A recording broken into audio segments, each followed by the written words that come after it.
Welcome to This Explainer. Today, we're unpacking a really fascinating, somewhat esoteric framework that maps human consciousness.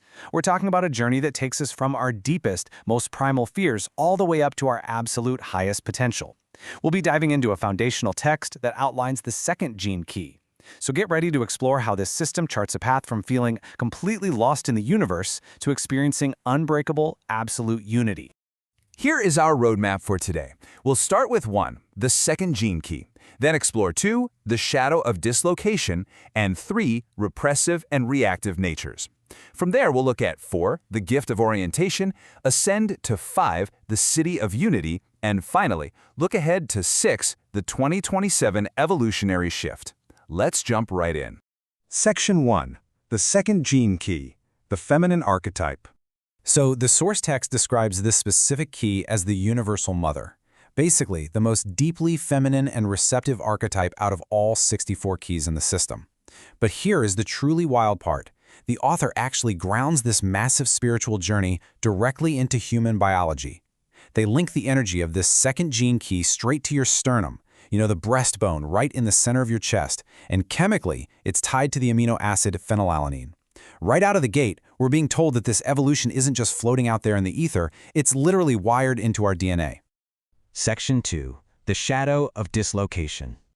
Okay, before we hit any sort of spiritual enlightenment, we really have to grapple with the baseline frequency, which the framework calls the shadow of dislocation. You can think of this as the absolute root of modern anxiety. Have you ever had that creeping heavy fear that you or humanity as a whole are just heading in the totally wrong direction? The text describes it exactly like that, feeling lost in the maze of space and time. You feel isolated, adrift, and just profoundly separated from the rest of the universe. But here's the really fascinating paradox the text presents. Fighting that feeling of being lost? Yeah, that isn't the answer. Actually, realizing that this dislocation is a complete illusion is what sets you free. The true catalyst for an evolutionary leap is just facing your own powerlessness with absolute, unflinching honesty. That radical honesty acts as the trigger that blasts you into a higher awareness. Section 3. Repressive and reactive natures.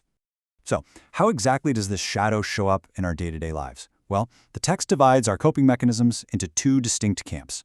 First up is the repressive nature, where you act lost. This is where someone might become highly materialistic, self-centered, and just sort of wander through life completely ignoring the bigger picture. On the flip side, we have the reactive nature, where you become regimented. This one is driven by unexpressed anger at feeling separated, so you desperately try to control life. The author notes this often looks like strict dogmatic religion or highly regimented science, basically anything we use to force some kind of order onto a chaotic universe. Section 4. The gift of orientation. Fortunately for us, there is a clear path out of the shadow, and that brings us to the gift of orientation.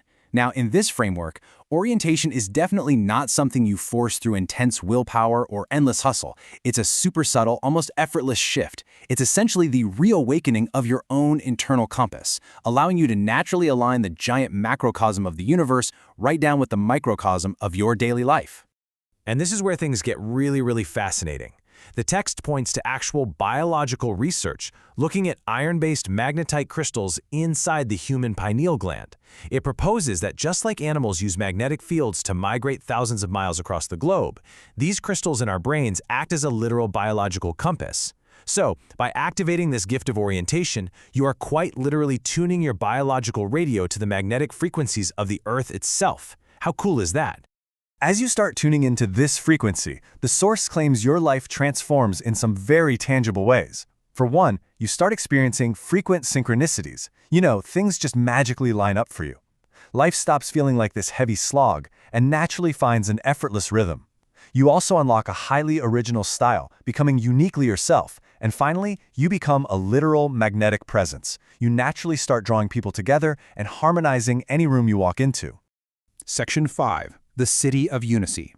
Now, reaching true unity requires a fundamental shift in how we perceive reality. The text argues that we really need to surrender the masculine principle. And by that, it means the highly logical, dualistic urge to try and understand the universe by breaking it apart into separate little pieces. Instead, we have to fully embrace the feminine principle. This principle is deeply unifying, it's highly receptive, and it completely transcends traditional logic. It's really all about letting go of that intense need to mentally define absolutely everything and just trusting the mystery instead. Which brings us to this incredibly striking mathematical analogy from the text. So go ahead and forget what your grade school math teacher told you here. 1 + 1 = 3. The author argues that at this ultimate level of awareness, true unity completely transcends our standard binary logic.